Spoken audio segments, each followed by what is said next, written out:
Bismillahirrahmanirrahim. Assalamualaikum warahmatullahi wabarakatuh. Alhamdulillahirabbil alamin wa bihi nasta'in ala umuri dunya waddin. Asyhadu an la ilaha illallah wa asyhadu anna Muhammadan abduhu wa rasuluh. Allahumma shalli ala Muhammadin wa ala alihi wa sahbihi ajma'in. Wa ba'du. Kita sudah sampai ke dalam bab yang ketiga, yaitu pengobatan penyakit hati. Dan pengobatan penyakit hati ada dua, kemarin sudah dibahas, yaitu tabi'iyah, yang kedua pengobatan syar'iyah.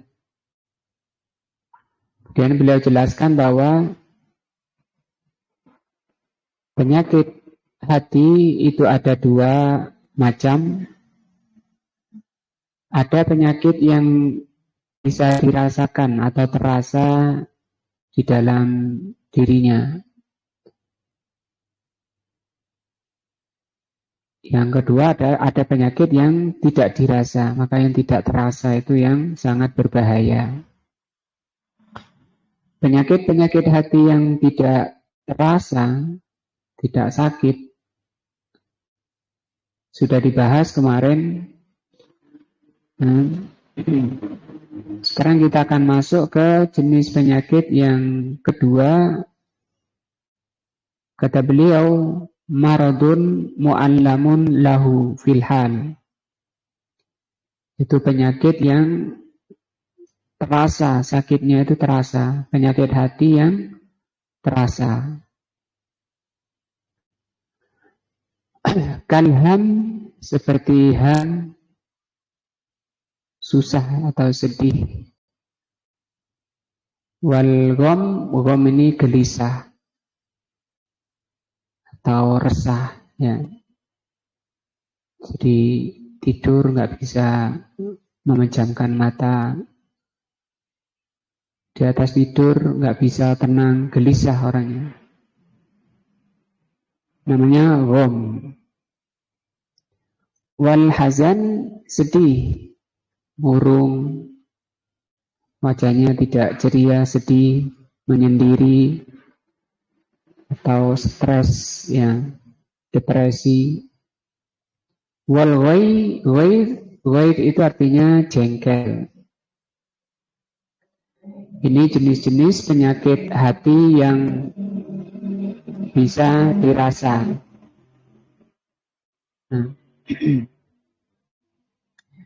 Wahadal maradu, kata beliau, penyakit yang bisa dirasa ini qad yazulu bi'adwiyatin tabi'iyatin, bisa hilang atau terkadang bisa hilang, bisa sembuh dengan pengobatan tabi'i,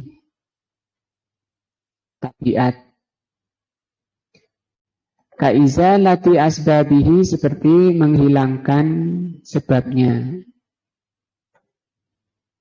Misalnya ada anaknya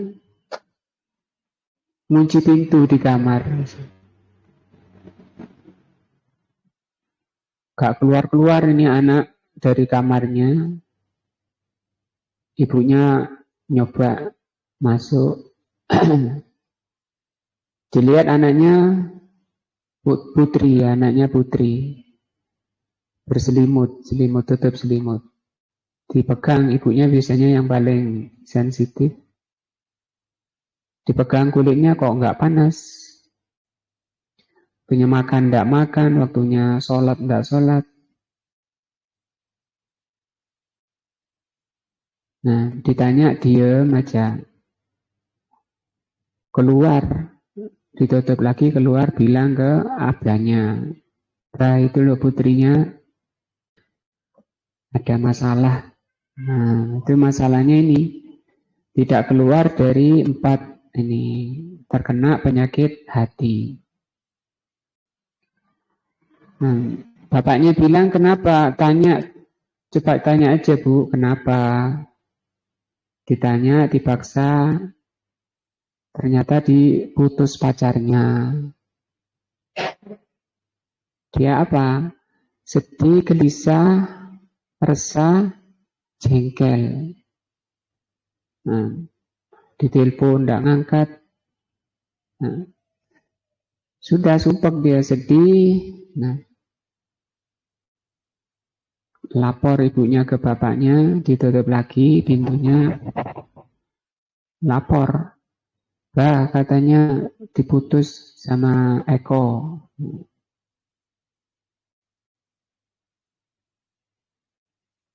Sehingga kondisinya seperti ini, sakit hatinya.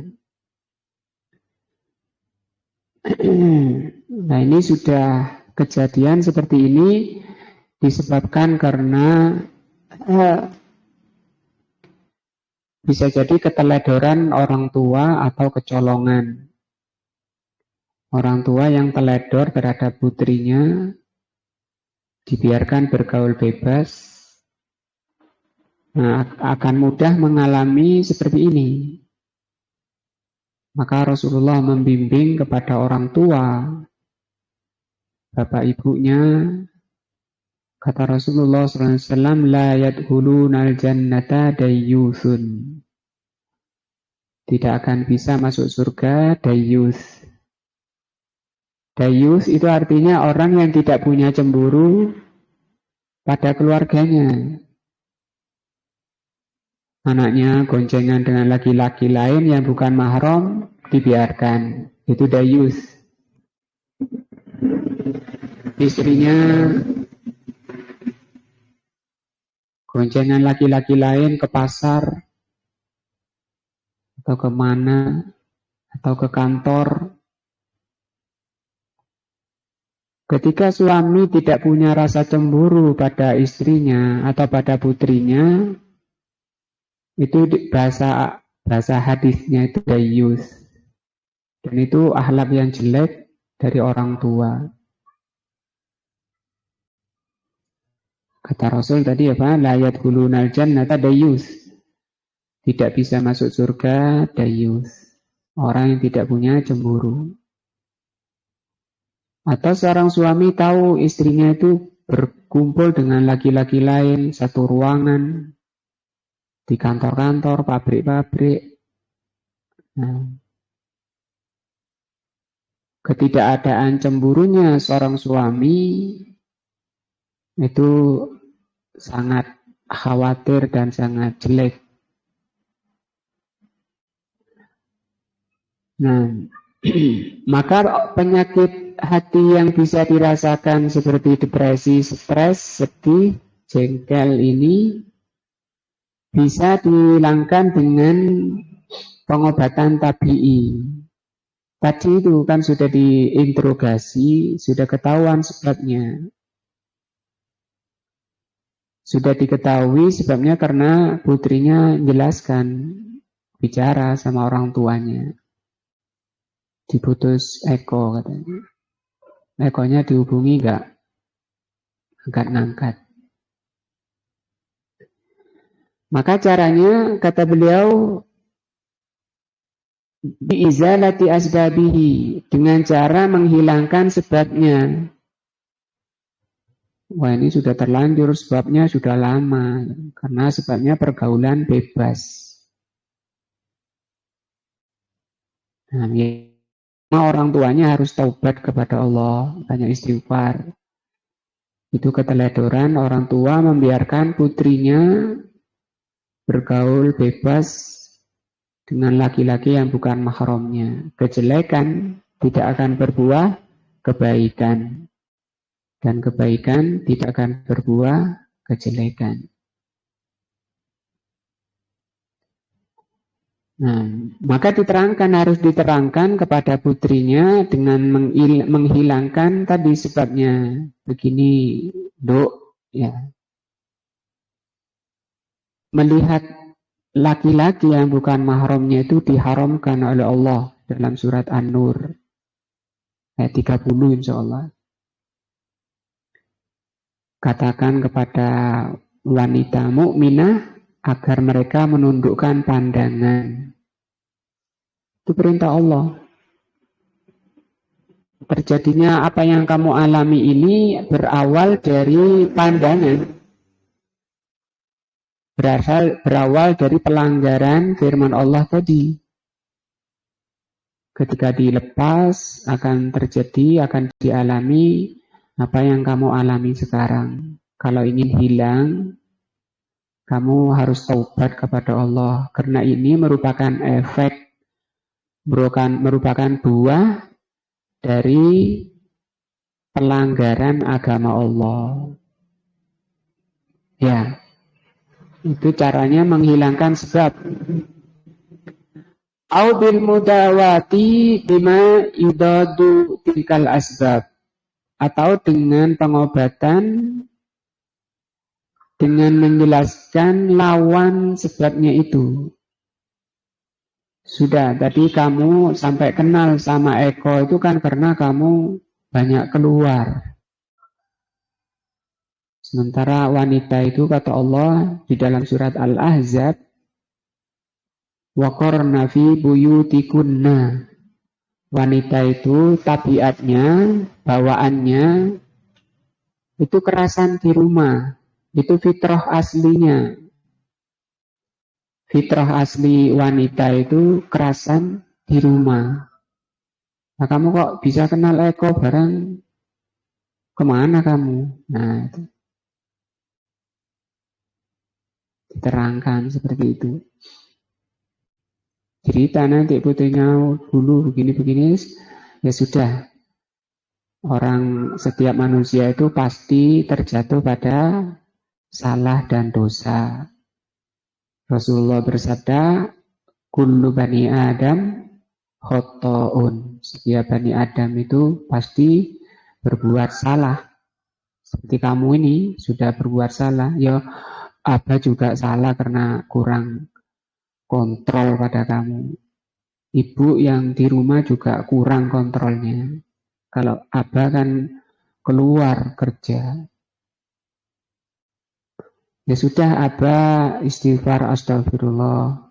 Umi ya istighfar. Sekarang kamu juga istighfar kepada Allah, taubat kepada Allah. Nah, dihilangkan dengan taubat kepada Allah, sholat yang baik, makan, baca Quran.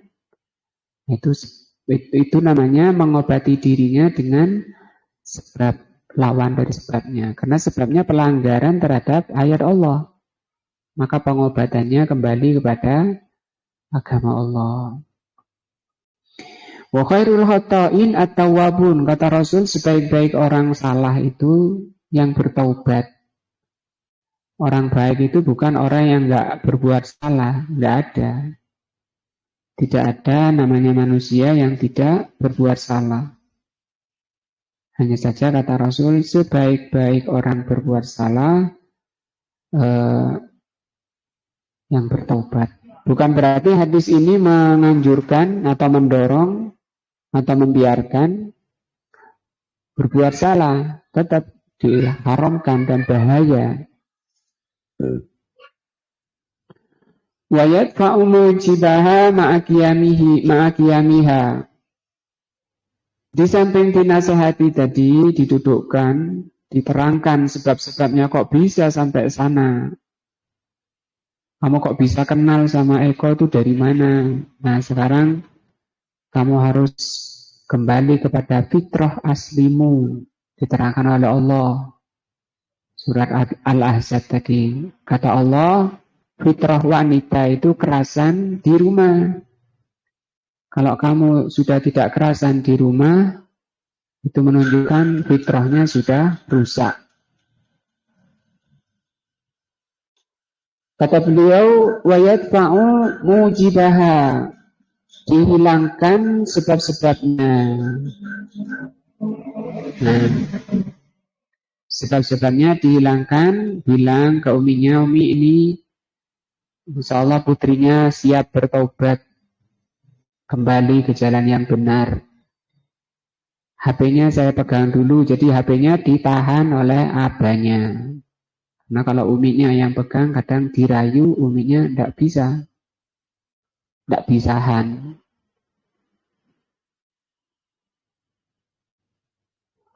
Wahada kama annal qalba, ini yang gelisahkan badannya ya, nggak bisa tidur, molak-malik di kasur, nggak makan, nggak sholat.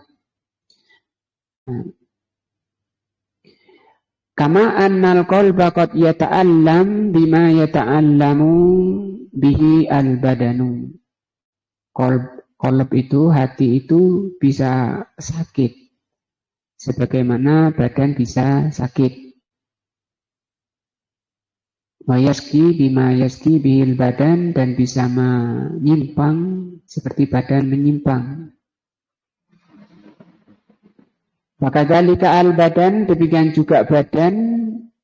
Kalau ini kan asalnya hati menjadi stres, gak makan sehingga kurus. Demikian juga badan, kata beliau, bisa sakit karena penyakit yang ada di hati. Tadi ya, karena dia stres, sedih, gelisah, resah, gak mau makan, kurus jadinya. Nah, kurang nutrisi, gak ada protein masuk, dan seterusnya. Fa'amradul qalbi, maka penyakit-penyakit hati, allati tazulu bil adwiyati tabi'iyah, ya, penyakit-penyakit hati yang bisa hilang dengan pengobatan tabi'iyah. Tadi itu namanya pengobatan tabi'iyah. Dia apakah tadi dihilangkan sebab-sebabnya, nah, dihindari dari sebab-sebabnya, dikembalikan kepada jalannya. Itu tabi'iyah. Min jinsi amradil badan, ini termasuk golongan penyakit badan. Ya. Wa hadhihi tujibu wahdahu shiqa'uhu wa adzabuhu ba'dal maut. Yang seperti ini tidak menyebabkan orang itu disiksa setelah kematiannya. Nah, atau tadi bukan karena pelanggaran agama ya. Ya, orangnya mengalami ini 4 hal tadi, sedih, resah, gelisah, jengkel, bukan karena pelanggaran agama seperti contoh tadi. Ada juga ini dialami karena perkara dunia yang tidak berhubungan dengan agama, bukan pelanggaran agama. Kalau ini kan pelanggaran agama dengan taubat. Tapi ada sedih, gelisah, misalnya uangnya hilang, ya, atau mobilnya hilang, cicilannya belum lunas. Mobil baru ngambil dari dealer, cicilannya masih 10%, hilang lagi. Nah, terus atau dipecat oleh atasan. Gajinya 10 juta, ini dipecat. Nggak kasih pesangon. Ini kan terjadi seperti ini. Ham, rom, hazem, woi. Dipecat dari PT-nya, kemudian mobilnya hilang, tunggaan banyak. Nah, jenis pengobatannya juga masih jenis pengobatan tabi'i tadi, dengan menghilangkan sebab-sebabnya. Kenapa sampean banteng-banteng helm, gak mau muncul lagi, kenapa? Itu tadi diterangkan. Oh, saudaranya lihat saudaranya mengalami musibah, dibantu. Tidak, namanya menghilangkan sebab-sebabnya. Dan ini termasuk penyakit badan yang tidak berhubungan dengan siksa di akhirat. Wa amma amraduhu allati la tazulu, adapun kalau penyakit hati yang tidak bisa hilang illa bil adwiyatil imaniyah an-nabawiyah, kecuali dengan pengobatan imaniyah namanya. Yang atau tadi disebut pengobatan syar'iyah. Pengobatan hati tadi ada dua ya. Tabi'iyah, syar'iyah. Apabila penyakit-penyakit hati itu tidak bisa sembuh kecuali dengan pengobatan imaniyah an-nabawiyah, fahiyya allati tujibu lahu asy-syiqa wal adzabud da'im illam yatadarakuha bi'adwiyatiha al-mudadatu laha. Maka penyakit ini, penyakit hati ini, penyakit hati yang menyebabkan orangnya disiksa. Kalau sampai mati belum diobati. Nah, cara pengobatannya sama dengan di atas. Atau contoh pertama tadi, ya dengan taubat kepada Allah. Banyak istighfar, baca astagfirullah wa atubu ilaih, ditutup dengan amal saleh. Nah, kemudian musibah yang dialami, kalau memang musibah, yaitu musibah juga bisa membersihkan dosa-dosa. Fa'idha istamalatil kal adwiyata hasalalahu asyifa. Kalau orang itu menggunakan atau menerapkan pengobatan imaniyah nabawiyah ini, pasti akan mengalami syifa, sembuh. Nah, walihada yuqal, sehingga bisa dikatakan syafa waiduhu. Artinya telah sembuh kemarahannya, kejengkelannya. Wala istawalla, kalau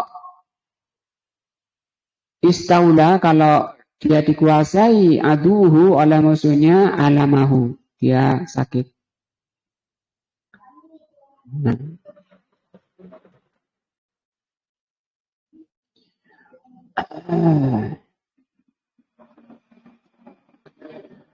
Fa'idha intasofa minhu istasfa qalbahu.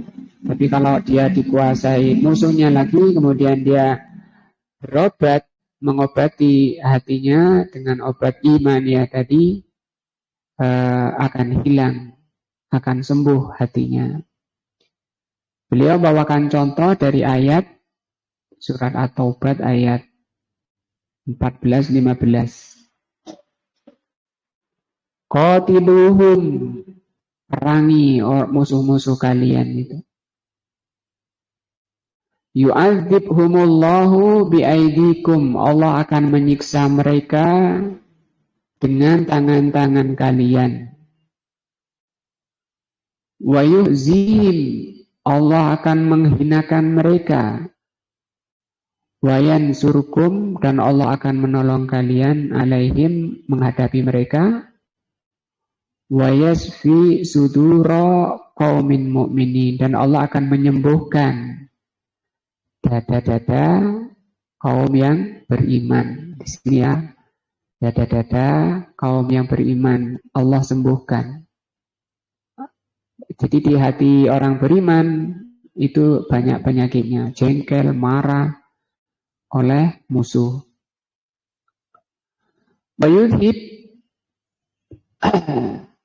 dan Allah akan menghilangkan waidha qulubihim, rasa jengkelnya hati mereka, orang beriman itu. Allah akan hilangkan kejengkelannya, nah, atas pertolongan Allah itu. Wa yatubullahu ala man yasha, Allah akan menerima taubat siapa yang Allah kehendaki. Ini faedah perang yang di samping Allah tolong mencapai kemenangan, mengalahkan musuhnya, Allah juga akan menyembuhkan hati-hati kaum mukminin, kejengkelan-kejengkelan kaum mukminin. Fa'amarahum biqitali aduwihim. Di ayat ini Allah perintahkan untuk memerangi musuhnya. Wa a'lamahum, dan Allah memberitahu kepada mukminin anna fihi sittu fawaida, bahwa pada perang melawan musuh itu ada 6 faidah. Falwaidu, maka kemarahan, 6 faidah sudah disebutkan di ayat tadi. Falwaidu, maka kejengkelan, yulamul qalba. Kejengkelan itu menyakitkan hati. Hatinya sakit. Wadawa'uhu, sementara obatnya fi sifai ghaibihi. Obatnya adalah dengan menyembuhkan kejengkelannya. Fa'in safahu bihakin istafa. Bihakin istafa. Kalau orang itu berobat dengan benar caranya, istafa, apa? Sembuh. Nah, kalau mengobati kejengkelannya dengan benar, maka akan sembuh. Tapi kalau enggak, ya menambah kejengkelan. Kalau enggak benar caranya. Walaupun penyakit badan kan seperti itu. Mau menyembuhkan promak, kok dikasih bodrek. Ya, menyembuhkan lambung kasih bodrek. Bisa jadi enggak sembuh, tambah parah. Wa in safahu bizulmin, tapi kalau mengobati dengan cara yang zalim, wa batilin, dan dengan cara yang batil, zadahu maradon, akan bertambah apa? Sakitnya. Min haitsu dhanna annahu yasfi, walaupun dia mengira itu bisa menyembuhkan, yang penting obat misalnya. Nggak bisa, seperti itu nggak bisa. Mesti ada dokter yang menulis resepnya. Cara minumnya sekali atau 2 kali atau 3 kali. Nah, wahwa kaman syafa, itu seperti orang yang sedang berobat atau orang yang sedang mengobati maradul iski. Maradul iski, penyakit iskun, aryo, isk. Nah, cinta yang mendalam, isk. Tadi udah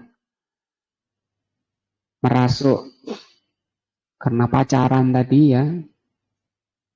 Sudah terlalu masuk menutup hatinya, itu namanya iskun.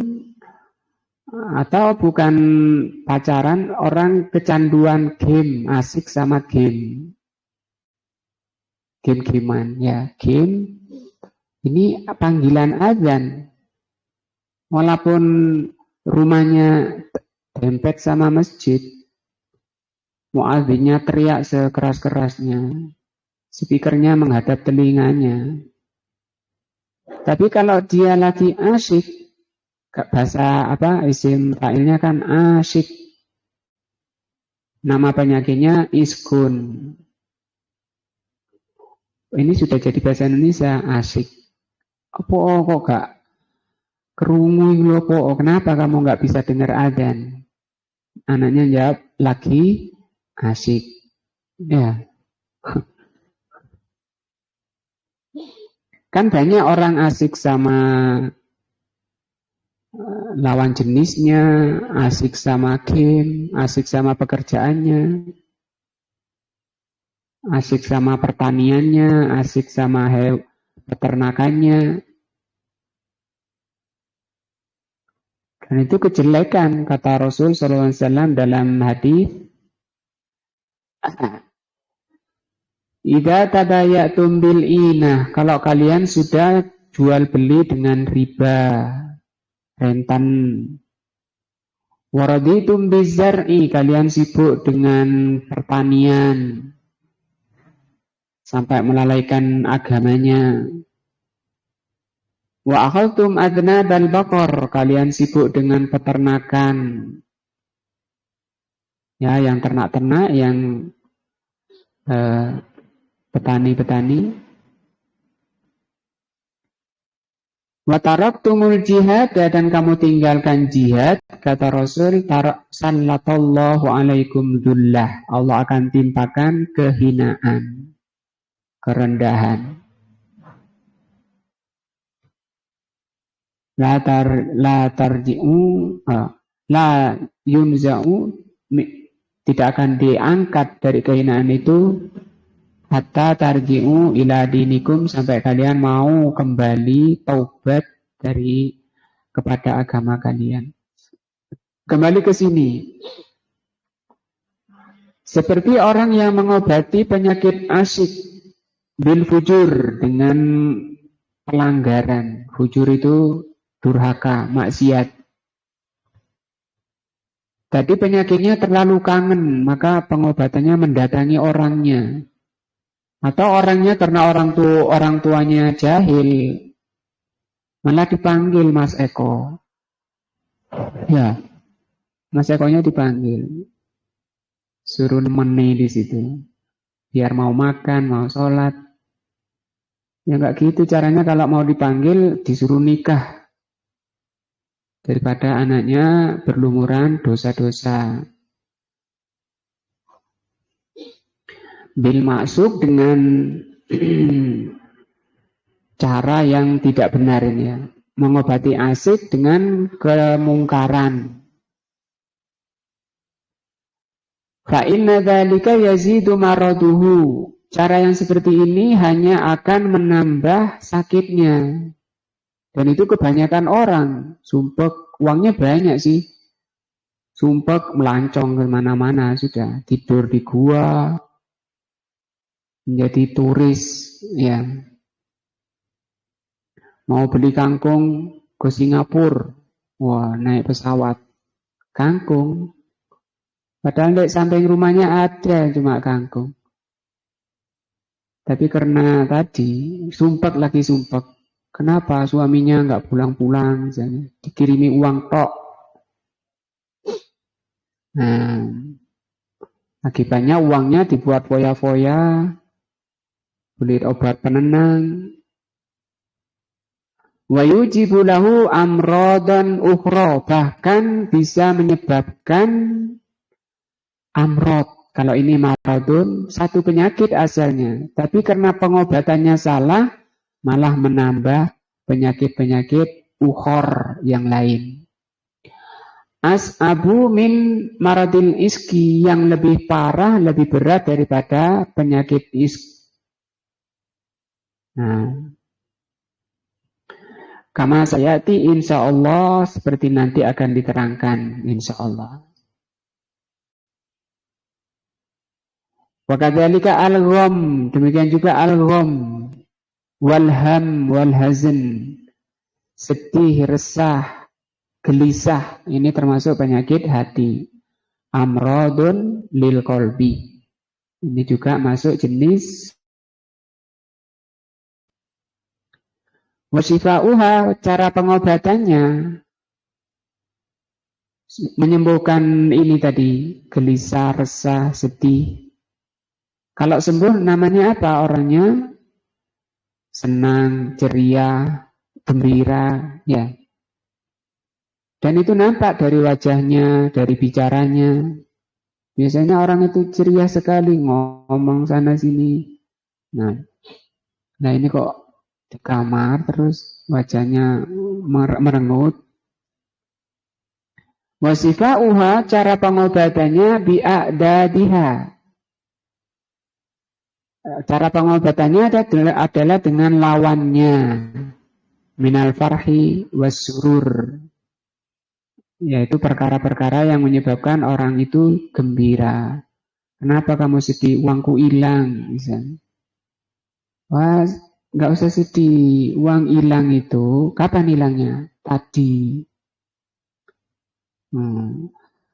uang hilang tadi itu sudah dicatat oleh Allah 50.000 tahun sebelum Allah ciptakan langit dan bumi. Ya, kamu tidak akan bisa menghindar. Tapi kok hilang? Iyalah, Allah ingin lihat sikap kamu ini sabar apa enggak, ridho apa enggak. Sabar itu pahalanya besar.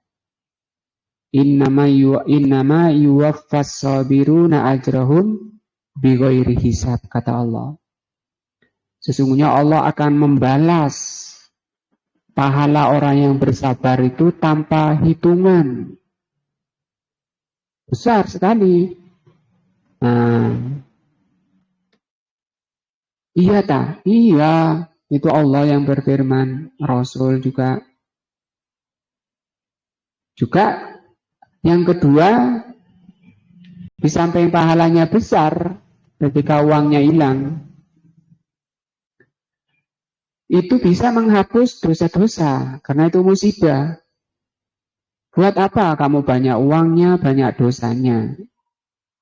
Nggak mending nggak ada uang, nggak punya dosa. Ya kalau bisa ada uangnya, nggak ada dosanya. Ya, tapi ini kan lagi musibah. Nah, jadi iman kepada takdir Allah, yakin kepada ketentuan Allah, kan itu bukan kesengajaan kamu. Siapa orang yang mau uangnya hilang? Paling diambil Pak itu atau panggil Mas, panggil Mbak, nggak usah suudzon, nambah dosa lagi, kamu tambah supek. Nah, minta pada Allah, berdoa, istighfar, Allah kan maha kaya. Ngoten Pak Ahmad nih.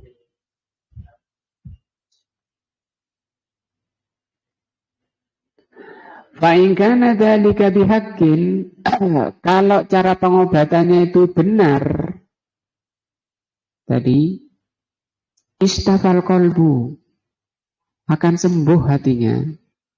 Yang tadi sedih, sekarang sudah ceria, sudah sekarang kamu gak usah sedih, gak usah nuruti, larut, stres, depresi. Sana wudhu, istighfar, sholat, nah, baca Quran. Wasohha, akan sehat, wabaria, sembuh min marodihi, dari penyakitnya. Wa in kana bibatilin, tapi kalau caranya salah, wa tawara dzalika wastatara walam yazul, tapi kalau caranya itu salah, pengobatannya salah, kalau tadi uangnya hilang, salah, waduh. Kemudian diikut mencak-mencak bapaknya, waduh, jangan-jangan itu yang ngambil. Malah suudon, malah kemana-mana. Tak carikan. Labrak sana, labrak sini, ini caranya nggak benar. Tanpa bukti. Wa aqabahu amradan hiya as'abu akhtar. Maka kalau caranya salah, itu akan berakibat, akan menimbulkan penyakit-penyakit lain. Uangnya nggak dapat, tukaran adanya. Nah, dan itu lebih susah dan lebih bahaya.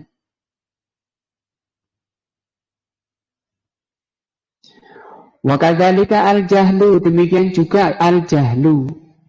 Apa jahlu? Kebodohan. Maradun. Kebodohan itu termasuk penyakit hati, ya, lamul qalba, yang bisa menyakitkan hati.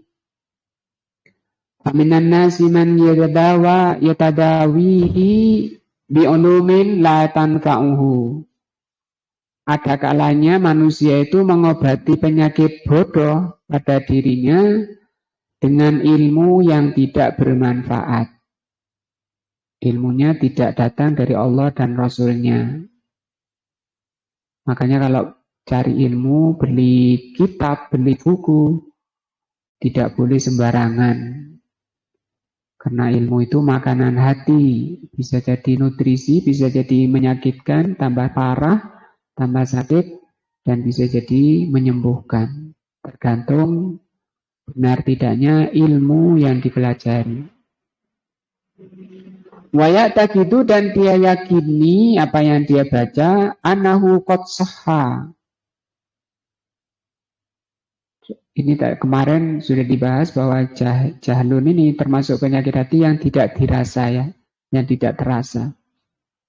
Tapi ini masuk jenis penyakit hati. Makanya orang kadang mondokkan anaknya, nyekolahkan anaknya, atau baca sendiri di medsos-medsos sekarang, buku-buku, kitab-kitab. Tapi itu bukan ilmu yang benar. Tidak datang dari Allah dan Rasulnya. Pemahamannya juga tidak mengikuti pemahaman salaf. Maka efeknya dia akan meyakini bahwa itu benar apa yang dia baca. Nah, dia meyakini sahha min maradihi, dia meyakini penyakitnya sudah hilang. Bitilkal ulum dengan baca kitab itu. Apa yang dibaca? Oh, bab akidah. Apa katanya? Allah itu di mana-mana. Gitu ya. Atau Allah itu merasuk dalam diri manusia, menyatu dengan alam. Sehingga tidak dibedakan lagi antara Allah dengan makhluk, antara Khalik dengan makhluk, antara Rabb dan Marbub, antara pencipta dan yang dicipta sudah tidak dibedakan. Sehingga tidak perlu adanya perintah dan larangan. Semua itu ketaatan kepada Allah. Mencuri itu ketaatan kepada Allah. Loh kok bisa? Mencuri itu ketaatan. Iya. Sekarang kalau ditanya sampean ya, yang menakdirkan kamu mencuri itu siapa? Ya Allah. Nah iya, kan Allah yang menakdirkan. Apakah Allah itu menakdirkan sesuatu yang tidak Allah sukai, tidak Allah cintai? Ketika Allah menakdirkan sesuatu, itu Allah mencintai. Nah, itu dibantah sudah. Dia kira dirinya sudah sehat, padahal dia tambah sakit.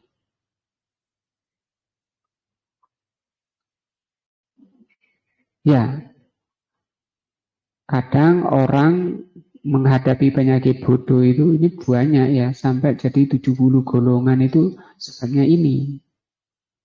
72 golongan sesat itu gara-gara ini. Salah mengambil ilmu. Dan susahnya dia meyakini itu dirinya sudah enggak berpenyakit, sudah sehat. Nah, kata iblis dalam hadis, ahlaktuhum bizunubi, saya hancurkan manusia itu dengan dosa-dosa, dengan kemaksiatan-kemaksiatan.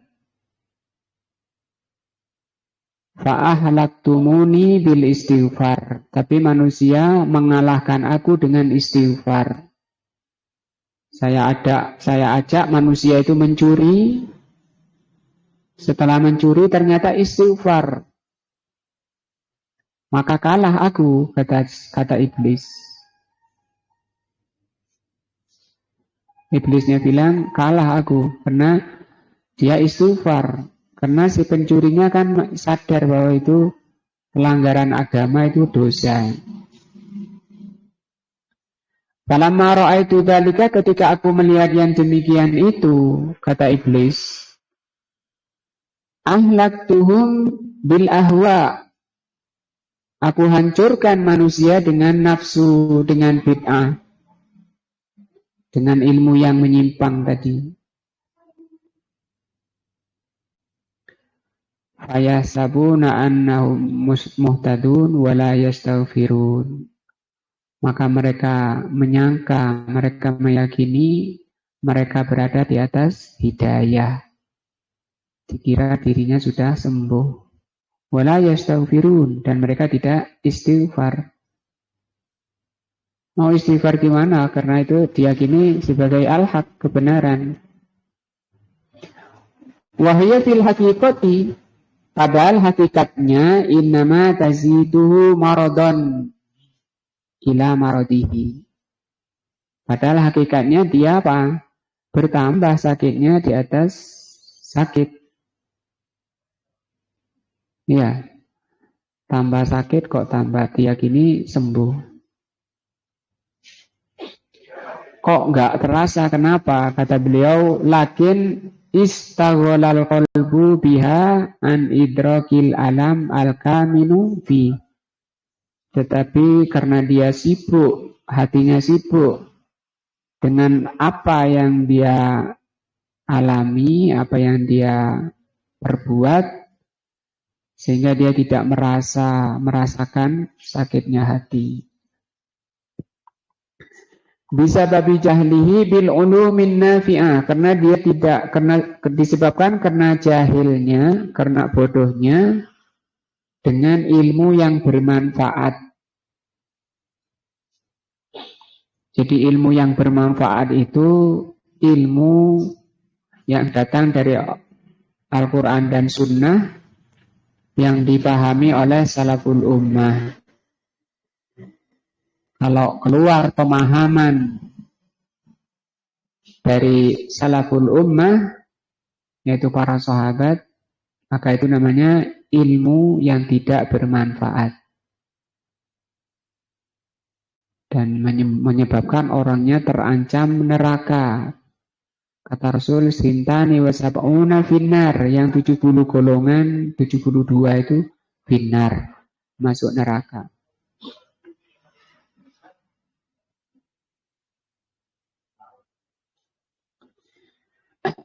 Disebabkan karena tadi ilmunya yang tidak bermanfaat.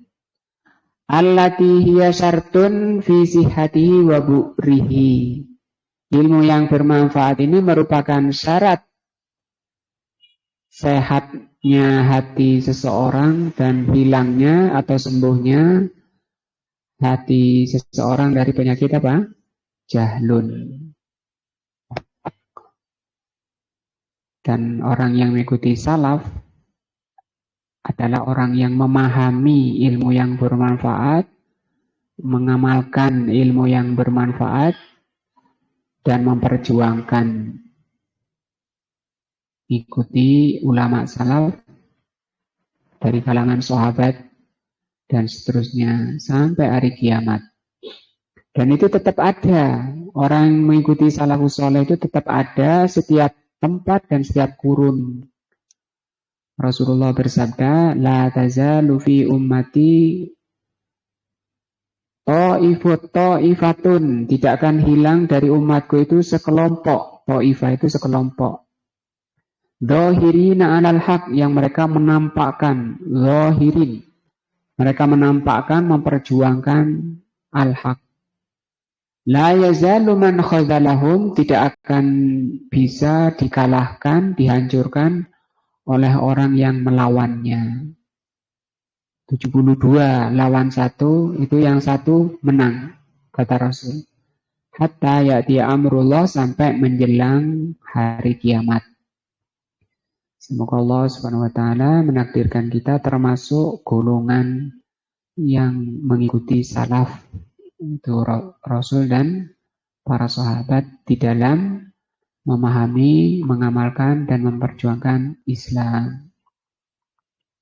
Selainnya itu penyakit, dan selainnya itu jahlun. Oh, jahil ini orang, itu boleh.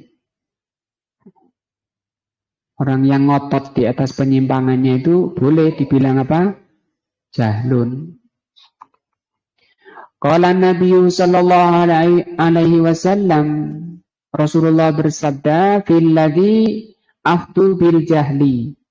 Rasulullah bersabda tentang orang yang memberi fatwa dengan kejahilan. Fahalakal mustafti, maka orang yang diberi fatwa mati. Bifatwahum, karena fatwanya.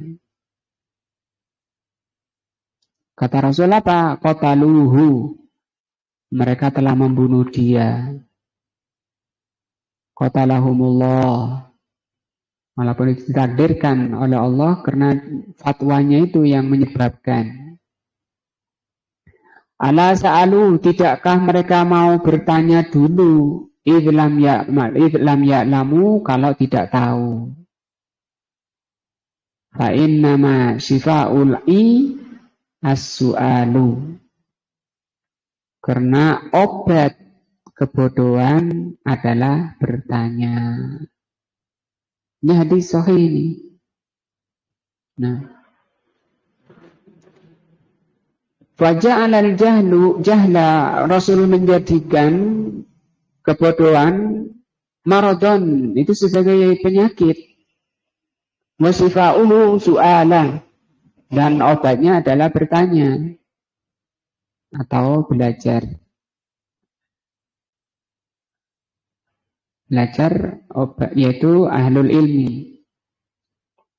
Wa kadzalika asyakku, demikian juga asyak tadi, jahil sudah yang mulai dari apa tadi awalnya, hoi, jengkel, sedih, resah, gelisah, tadi sudah cara pengobatannya. Sekarang tadi baru apa? Jahlun. Lanjut kata beliau, asyak ini juga jenis penyakit hati. Artinya ragu. Ragu. Misalnya ketika takbir dalam sholat ya, ngangkat tangan ini. Tangan saya ketika ngangkat ini sejajar pundak, sejajar telinga, sejajar dada. Yang benar mana ya? Nah itu kan bingung. Pandangan kemana ya? Kalau nggak ada ilmu yang benar, terjadi yang namanya syak. Nah, fi syai'il murtabu fi, ragu dalam sesuatu yang diragukan. Ya ta'allamu qalbuhu, maka hatinya juga gelisah. Habis sholat, gak hilang ini ya apa ini, yang benar yang mana ini, harus sholat, gak harus yang benar. Nah, hatta yahsula lahul ilmu wal yakin, baru hilang kalau apa? Dia mendapatkan ilmu yang benar dan yakin. Maka dua ini yang bisa mengobati apa? Penyakit syak. Nah, walamma kana dzalika yujabu lahu hararatan, ketika keraguan itu bisa menyebabkan haroroh. Haroroh itu asli katanya panas.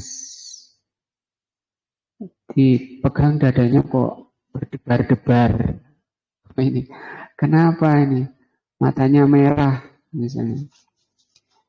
Qila liman hasalalahu al-yakin salaja sadruhu. Tapi setelah dia mendapati keyakinan, setelah dapat ilmu dan keyakinan, salaja sadruhu.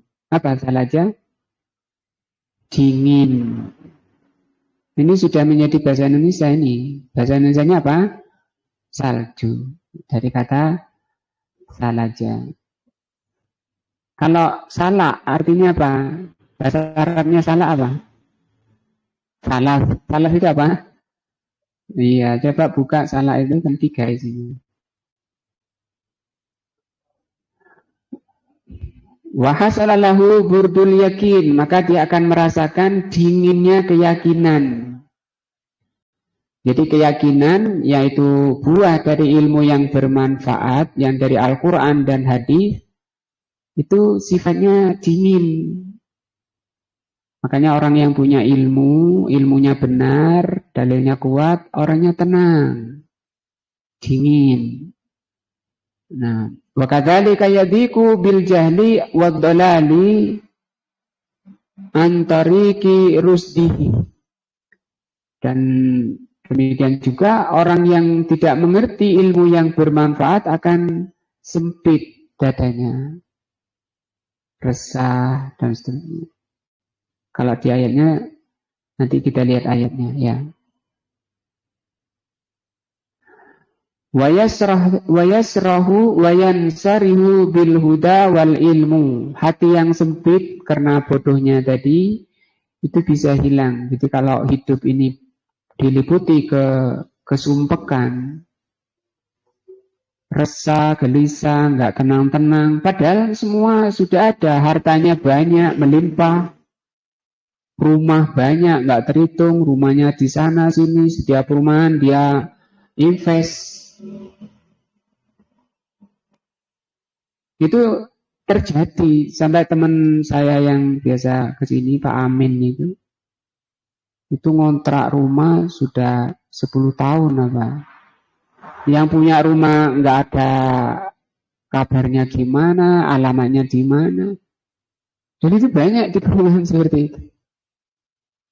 Karena banyak orang invest mungkin untuk cucunya, untuk anaknya, kadang anaknya masih sekolah, masih TK, sudah dibuatkan rumahnya di sana. Yang ngerawat ya orang tuanya, ngerawat rumah untuk anaknya yang masih TK. Anaknya SD meninggal. Nah, gimana itu? Sementara hartanya, rumahnya sana sudah nggak terawat, sudah stres orang tuanya, sudah disiap-siapkan, nabung dari dulu, kerja siang malam, suami istri, peras keringat, banting tulang. Nah, orang-orang yang depresi, yang sumpek dalam hidupnya, itu tadi, karena ada penyakit di hatinya, penyakit jahlun. Dan itu biasanya kaitannya memang sama dunia. Ada teman saya yang di rumah sakit jiwa, Porong, Lawang. Saya tanya, apa penyebab mereka masuk rumah sakit? Ya dunia. Ketika tidak dituruti dunia, stres di sini, masuk sini. Sebenarnya di sini tidak ngobati, cuma menenangkan saja, kasih obat penenang. Habis obatnya ya sumpek lagi. Karena memang bukan obatnya. Tapi ketika diberi harta, hartanya banyak, makannya tidak karuan, penyakitnya banyak, masuk RSU. Jadi berputar antara lawang dan celaket. Ya, kekenyangan ke celaket, kurang makan ke lawang. Bagi orang-orang yang sumpek dalam hidupnya, coba ini obatnya. Di sini obatnya. Tidak akan ada di apotek, tidak ada di rumah sakit, bahkan di rumah sakit jiwa tidak ada. Adanya di mana? Di sini, di majelis ilmu. Majelis terbaik yang ada di dunia, majelis ilmu. Para malaikat hadir, meletakkan sayap-sayapnya, ngabsen siapa yang hadir, disebut nama-namanya. Disebut di sisi orang-orang termulia di kalangan para malaikat, siapa saja yang hadir. Disebut oleh malaikat ini, ya Allah, padahal Allah tahu. Tapi Allah maunya tanya itu, siapa saja yang hadir di majelis ilmu. Kalau yang nggak hadir, Ustaz, saya live dari rumah misalnya. Ya dapat ilmu insya Allah asalkan ikhlas. Tapi namanya nggak hadir ya nggak hadir, beda. Ya. Ini yang hadir di absen oleh malaikat, dibawa naik absennya, ditanya oleh Allah. Siapa saja yang hadir? Ada Pak Gun, ada Pak Ahmad, ada Mas Yudan. Loh kok Yudan? Yudan itu artinya 2 Yudi. Kalau 1 kan Yudi, kalau 2 Yudan. Kalau 3 salah 1 Yudi. Diajari bahasa Arab gak mau. Nah. Terus apa yang kata Allah tanya? Mereka minta apa yang ada di majelis ilmu? Minta surga. Nah, maka itu dari mumpung ingat hadis ini, kita itu minta surga pada Allah. Allahumma inni as'aluka al-jannata. Allahumma inna nas'aluka al-jannata. Allahumma inna nas'aluka al-jannata. Kata Rasul, barang siapa meminta surga 3 kali, maka malaikat akan mengaminkan. Mudah-mudahan semoga Allah benar-benar memasukkan kita semua ke dalam surga dan dihindarkan dari neraka. Na'udzubillah minan nar, na'udzubillah minan nar, na'udzubillah minan nar. Barang siapa berlindung kepada Allah dari neraka 3 kali, malaikat ikut mengaminkan. Allah tanya lagi, loh, kok minta surga? Apa mereka pernah lihat surga? Belum ya Allah. Bagaimana kalau mereka sampai melihat surga? Kata malaikat, wah tentu mereka akan menghabiskan waktunya, tenaganya, akan terus semakin meningkatkan semangatnya untuk minta surga, menjalani sebab-sebab yang menyampaikan ke surga. Mereka berlindung dari apa? Dari neraka ya Allah. Apa mereka pernah melihat neraka? Enggak. Bagaimana kalau mereka melihat neraka? Tentu mereka akan semakin menjauh. Akan berusaha sekuat tenaga untuk berlindung. Jangan sampai dia melakukan perkara-perkara yang masuk neraka. Tapi Rasulullah SAW bersabda, ajaban ajibtu linnar. Kata Rasul, aku heran dengan neraka ini. Nama haribuhu. Pendek ini PR ya, pada jamaah. Pendek hadisnya, gampang dihafal. Besok dites. Yang nggak bisa, nggak boleh buka. Nah. Buka puasa. Kata Rasul sallallahu alaihi wasallam, ajibtu binnar. Aku heran dengan neraka ini. Nama haribuhu. Ajibtu binnar. Nama haribuhu. Nama haribuhu. Oh. Aku heran dengan neraka, kok bisa orang takut neraka tidur? Kok bisa orang takut neraka itu tidur? Kok nyenyak tidur? Katanya takut neraka, kok malah banyak tidur. Maka banyak tidur itu kejelekan, bisa mematikan hati. Terus tidur memang enak tidur. Tidur itu kalau butuh. Tidur itu kalau hajat. Tapi kalau hidup untuk tidur, ini orang berpenyakit. Wajibtu lil jannati, kata Rasul, lanjutan itu tadi potongan masih separuh. Lanjutannya kata Rasul, wajibtu lil jannati nama talibuhu. Wajibtu lil jannati nama talibuhu. Aku heran dengan neraka, dengan surga. Kok bisa orang ingin surga itu tidur? Kok bisa orang ingin surga itu tidur? Ya namanya takut neraka, jangan banyak tidur. Bagaimana berusaha menyelamatkan dirinya? Banyak berdoa, banyak belajar. Allah Subhanahu wa Ta'ala menerangkan tentang obat penyakit stres, penyakit jiwa, penyakit gelisah, resah. Allah akan ganti dengan kegembiraan, ketenangan. Kata Allah, "Faman yuridillahu an yahdiyahu yasrah sadrahu lil Islam." Kalau Allah menghendaki orang itu diberi hidayah, Allah akan lapangkan, ya, Allah akan tenangkan dadanya menerima Islam. Kalau disampaikan ajaran Rasul kok resah, ini bukan orang yang dikehendaki hidayah. Kalau disampaikan dalil, ayat atau hadis kok nolak atau gelisah, ini tanda orang yang tidak diberi hidayah. Tandanya orang sesat. Kata Allah Subhanahu wa taala, "Wa man yurid an yudillahu." Kalau Allah menghendaki orang itu sesat, yaj'al sadrahu doyyikon. Allah jadikan hatinya, dadanya itu sempit, harajan, sumpek. Nah, ka'annama yas'adu fis sama, seperti orang yang mau naik ke langit, nggak punya sayap. Ketemu Pak Ahmad susah, sumpek. Ketemu Mas Yudi sumpek. Dulu dalil, dulu dalil. Padahal maunya Pak Ahmad supaya dia selamat, supaya dia bahagia, tenang, dunia akhirat.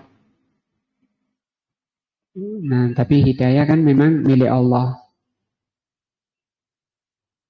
Hanya Allah yang bisa memberi hidayah taufik. Kata Rasul sallallahu alaihi wasallam dalam hadis, "Bu'ithu hadiyan wada'iyan, walaysa ila hidayah, walaysa li ila hidayatin syai'un."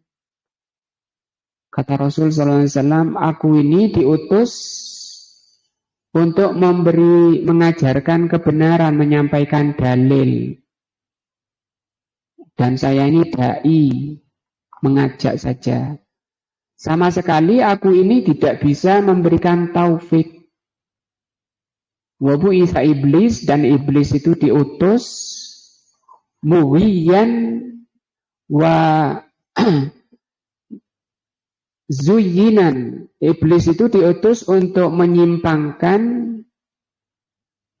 menyelewengkan, memalingkan, dan menghias yang jelek dijadikan baik. Itu tugas iblis, memang itu profesinya. Walaisa lahu syai'un minad dolalati. Dia tidak bisa menyesatkan. Iblis itu nggak bisa menyesatkan, hanya merayu-rayu saja. Kalau ada orang tersesat mengikuti iblis, nggak bisa iblis disalahkan. Nanti akan berlepas diri di neraka. Ketika orang-orang sudah masuk neraka, iblis naik mimbar, pidato.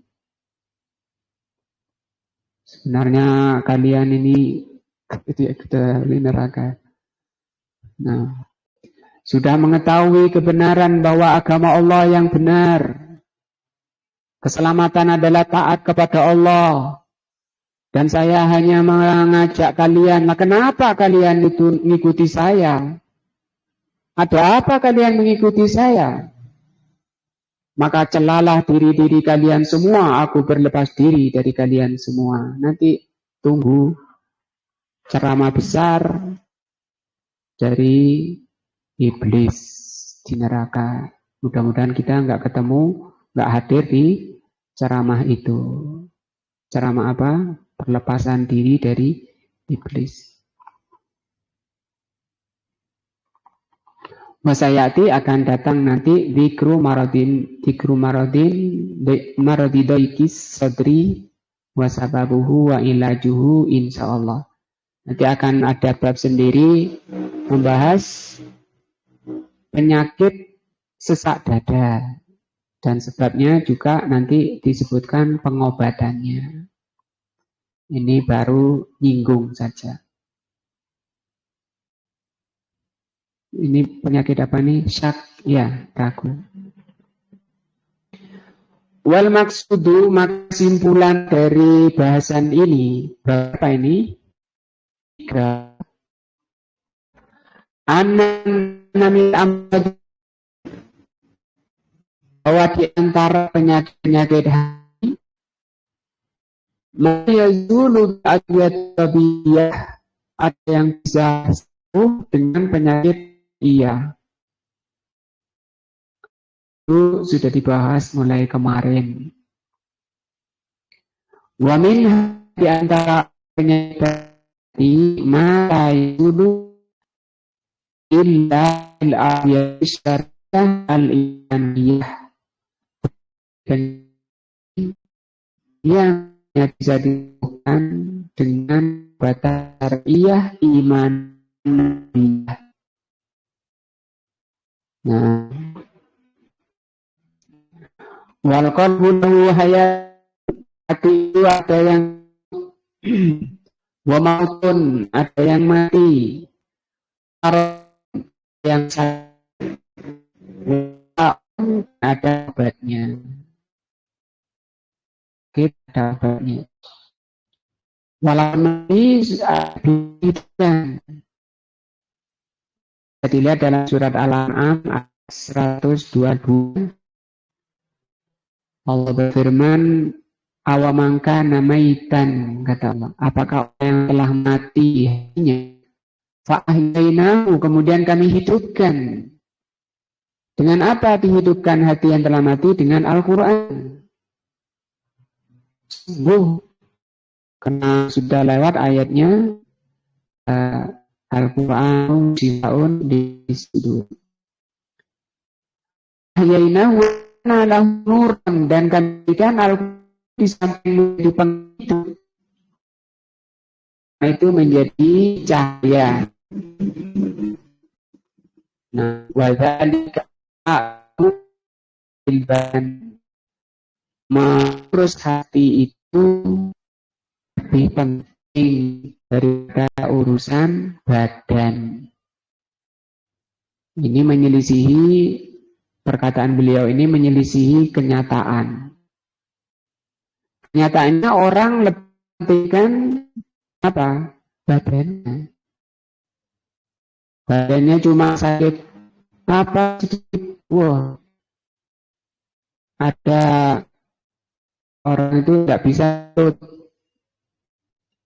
Sudah dihabiskan rumah sakit di Indonesia, nggak sembuh gara-gara disentut. Sampai Singapura gak iso, sampai ke terakhir di Swedia apa, tapi tetap gak bisa ngentut, meninggal.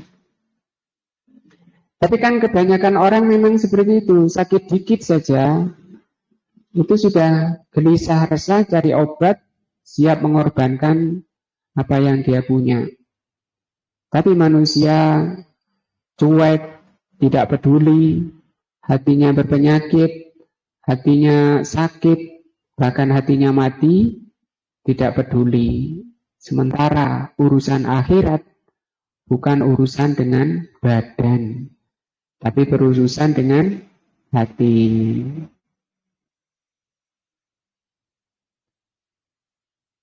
Bagaimana firman Allah, yauma la yanfa'u malun wala banuna illa man atallaha biqalbin salim.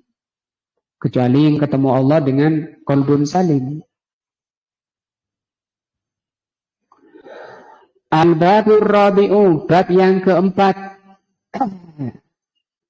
Bab ketiga itu judulnya penyakit hati dan pengobatannya, dengan dua jenis pengobatan.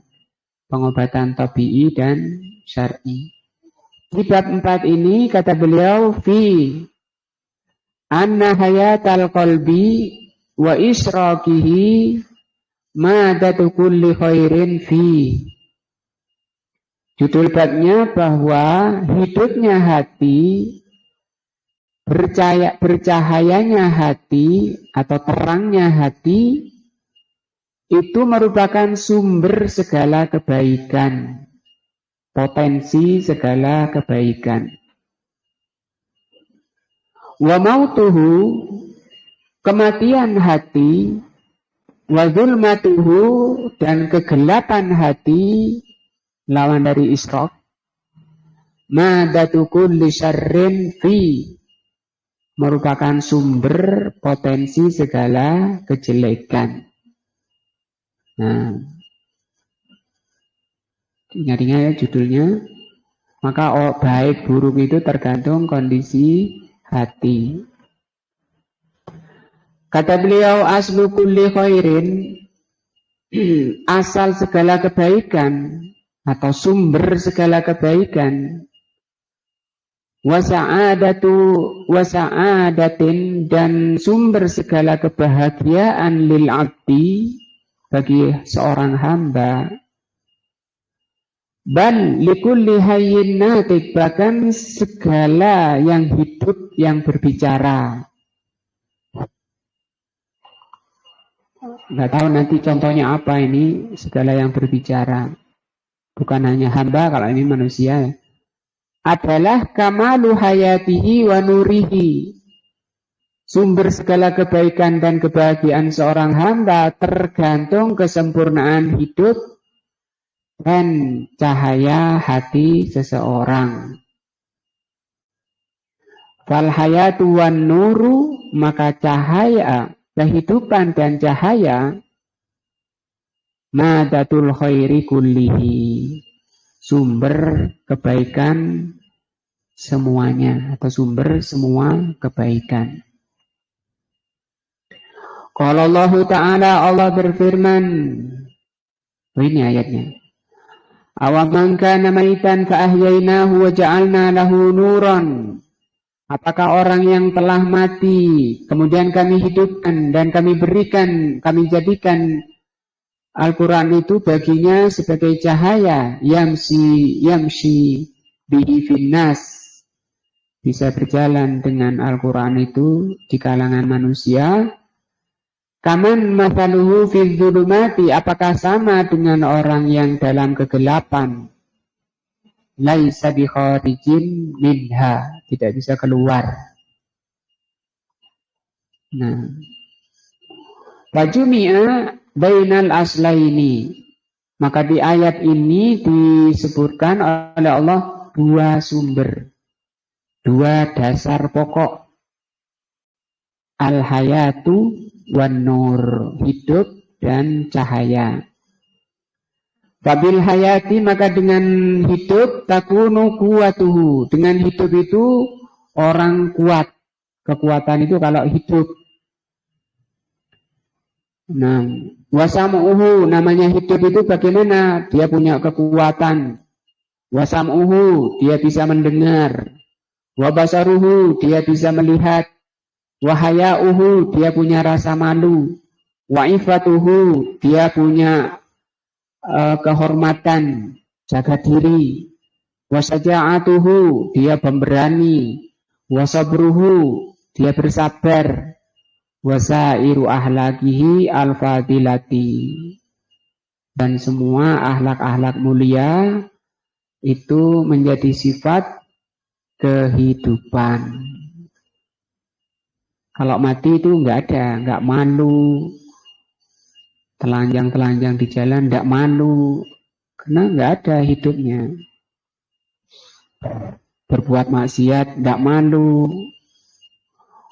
Wa mahabbatuhu lil husni atau lil hasani, dan orang hidup sifatnya mencintai yang baik.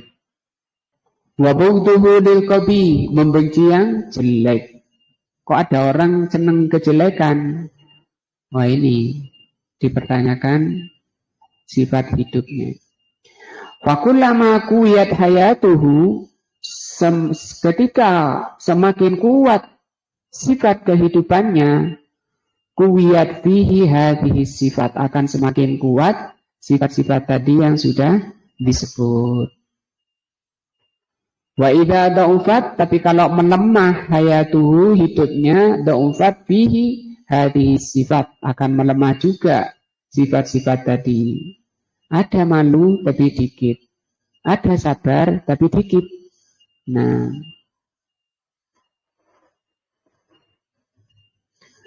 wahayauhu minal qabaih, rasa malu dari kejelekan. Huwa bihasbi hayatihi, tergantung kehidupan hatinya. Fi nafsihi, dalam jiwanya, tergantung kondisi hati dalam jiwanya. Fal qalbul sahih, maka hati yang sehat, salim, al-hayy, hidup. Idza uridat alaihil qabaih, kalau dihadapkan padanya kejelekan. Nah, anak-anak muda kan sekarang pegang HP semua, hampir nggak ada yang nggak pegang. Ya, ada kemungkaran di HP-nya. Kalau hatinya hidup, bagaimana? Kata beliau, nafaro minha, dia akan lari, akan menghindar. Bitabi'ihi, wa abghadihi, dengan secara otomatis. Gak perlu ketahuan orang, gak perlu ketahuan istri, gak perlu ketahuan suami, gak perlu ketahuan teman, gak perlu ketahuan bapak ibunya. Otomatis. Hatinya sendiri. Karena di hati itu ada sinyal-sinyal pengingat, ada sinyal penasehat. Hati-hati, hati-hati, itu ada. Di samping juga kalau hati hidup ada malaikat yang menjaga. Yang malaikat itu sendiri juga mempunyai lammah. Lammatun. Lammah itu dorongan pada kebaikan. Hati-hati, itu bahaya, jangan diteruskan. Wa abghaduha, dan orang itu akan membenci. Walam yaltafit ilaiha, dia tidak akan menoleh pada kejelekan tadi yang lewat tadi. Bukan dicari lagi, bukan malah dicari. Bihilafil qalbil mayyit, beda dengan hati yang mati. Wa innahu la yufarriqu bainal husni wal qabih. Hati yang mati itu tidak bisa membedakan antara yang baik dan yang jelek. Apa sih Pak, apa sih Bu, melok ae, ngurus ae. Nah, orang tua melihat anaknya kok asik wae sholat gak sholat, asik di kamar mandi, kok tinggal di kamarnya sendiri. Kama qala Abdullah ibnu Mas'ud radhiyallahu anhu, sebagaimana dikatakan oleh Abdullah bin Mas'ud, halaka itu binasa. Man lam yakun lahu qalbun. Binasalah orang yang tidak punya hati. Maksudnya tidak hidup hatinya. Kalau bahasa orang salaf itu orang nggak punya hati. Jadi orang-orang berbuat jelek itu jangan wong gak duwe hati. Itu boleh, benar. Ada asal dari salaf, ini dari sahabat Abdullah bin Mas'ud. Celakalah orang yang tidak punya hati. Ya'rifu bil ma'ruf, tidak mengerti yang baik, wal munkar, dan tidak mengerti yang mungkar. Jadi orang baik, orang jelek, baik dan buruk itu bukan pada ada tidaknya kemungkaran. Kalau namanya dunia itu kemungkaran ada, tetap ada, karena dunia itu campur, mungkar dan ma'ruf itu campur. Nanti bisa di akhirat.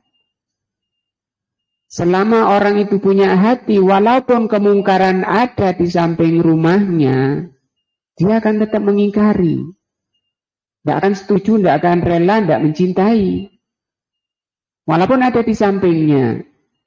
Makanya kata Rasul sallallahu alaihi wasallam, "Idza ra'a minkum mungkaron", kalau kalian melihat kemungkaran, falyughayyir biyadihi, rubah dengan tanganmu, dengan tangannya. Wa illam yastati, kalau enggak mampu, bilisanihi, dengan lisannya. Wa illam yastati, biqalbihi, kalau enggak mampu maka dengan hatinya. Wa dzalika ataful iman, itu paling lemahnya iman, mengingkari kemungkaran dengan hati.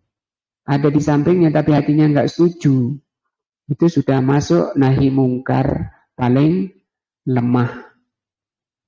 Nah, wa kadzalikal qalbul marid, demikian juga hati yang sakit dengan syahwat akan diterangkan besok insyaallah mulai jam 4. Mudah-mudahan yang telah kita bahas mengasah hati kita agar lebih terang lagi, lebih jernih, lebih bersih, hilang penyakit-penyakitnya. Mudah-mudahan menggugurkan, merontokkan penyakit-penyakitnya.